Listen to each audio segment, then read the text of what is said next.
Did you know how to create classes in JS? We have to create a constructor for rectangle class. It is used to initialize object created by the class. Use the following syntax to use constructor. Then we have getter method, it gets value from calculate area. Then, calculate area returns the product of height and width.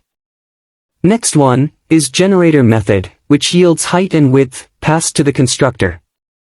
Let's move on to create object for accessing class methods and properties.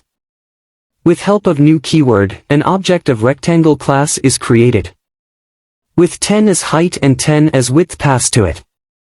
Now let's call the area method. To get the area, we get 100 as output. And while calling getSides method, we get following as output. This is how classes work. Save and share this reel with your friends. Follow for more such JavaScript content.